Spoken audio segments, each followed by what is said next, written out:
తాజాంశాన్ని చూస్తున్నాం. చెవిరెడ్డి భాస్కర్ రెడ్డి పిఏ బాలాజీ కుమార్ యాదవ్ కు సిట్ అధికారులు కోర్టులో నోటీసులు జారీ చేశారు. ఇక మరింత సమాచారం మా ప్రతినిధి జయప్రకాష్ అడిగి తెలుసుకుందాం. జయప్రకాష్, చెవిరెడ్డి భాస్కర్ రెడ్డి బాలాజీ కుమార్ యాదవ్ కు కోర్టులో నోటీసులు ఇవ్వడంపై మరిన్ని వివరాలు చెప్పండి. షాహీన్ కోర్టు ద్వారా నోటీసులు గతంలో అందజేశారు. ఇందులో ప్రధానంగా చూసుకున్నట్లయితే ఈ మద్యం కేసులో నిందితులు ఇద్దరు, చెవిరెడ్డి భాస్కర్ రెడ్డి, ఆయన పిఏ బాలాజీ కుమార్ యాదవ్ ఇద్దరు నిందితులుగా ఉన్నారు. వాళ్ళిద్దరిని ఇటీవల అరెస్ట్ చేశారు. అయితే గతంలో ఎన్నికల సమయంలో 8 కోట్ల రూపాయలు ఇటు తనిఖీలు చేస్తున్న సందర్భంలో చిల్లకల్లు వద్ద నగదు పట్టువేత జరిగింది.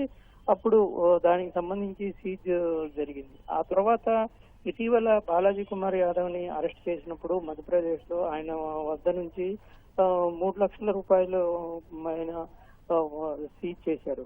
అయితే సిట్ అధికారులు దర్యాప్తు చేస్తున్న క్రమంలో గతంలో చిల్లకల్లు వద్ద స్వాధీనం చేసుకున్నటువంటి నగదు, అదే విధంగా ఇప్పుడు బాలాజీ కుమార్ వద్ద స్వాధీనం చేసుకున్నటువంటి నగదు, ఈ రెండు మద్యం కుంభకోణంలో సంబంధించి ముడుపులకు సంబంధించిన నగదేనని సిట్ గుర్తించింది. దానికి సంబంధించి సీజ్ చేసేందుకు అటు జీవో రావటం, ఆ తర్వాత దాన్ని కోర్టులో కూడా పిటిషన్ దాఖలు చేసింది. ఈ జీవో ఆధారంగా దీన్ని కేసుకి అటాచ్ చేయాలని కోర్టు అనుమతి కోరుతూ కోర్టులో పిటిషన్ దాఖలు చేశారు. కోర్టు ద్వారా నోటీసులు ఇటీవలే అందుకున్నారు. దానికి సంబంధించి ఈ రోజు కోర్టులో వాదోపవాదనలు జరుగుతూ ఉన్నాయి. అందులో ప్రధానంగా చూసుకున్నట్లయితే ఇదంతా రాజకీయ కక్షపూరితంగా వ్యవహరిస్తూ ఉన్నారని ఇటు పిటిషనర్ తరపు న్యాయవాదులు వాళ్ళు వాదిస్తూ ఉన్నారు.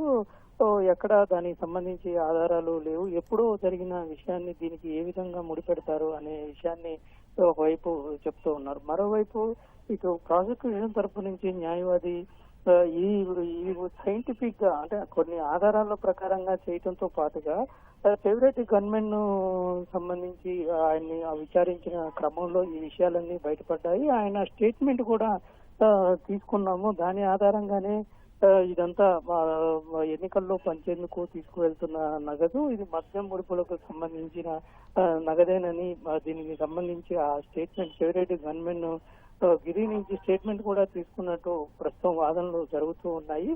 ఈ రోజు మరోవైపు ఈ రోజు ఈ కేసులో నిందితులుగా ఉన్నటువంటి 11 మందికి కేసు రిమాండ్ ముగియనుండటంతో ఈ రోజు వాళ్ళందరినీ తీసుకువచ్చారు. ఇద్దరిని గుంటూరు జిల్లా జైలు నుంచి విజయవాడలో ఉన్న 9 మంది నిందితుల్ని కోర్టుకి తీసుకువచ్చారు. కోర్టులో హాజరుపరిచారు. ప్రస్తుతం ఈ నోటీసులకు సంబంధించిన పిటిషన్లు కూడా తరపున వాళ్ళ న్యాయవాదులు వాదనలు వినిపిస్తూ ఉన్నారు. ఇంకా వాదనలు అయితే జరుగుతూ ఉన్నాయి. షాహీన్ ఇటీవలే దీనికి సంబంధించి నోటీసులు తీసుకున్నారు.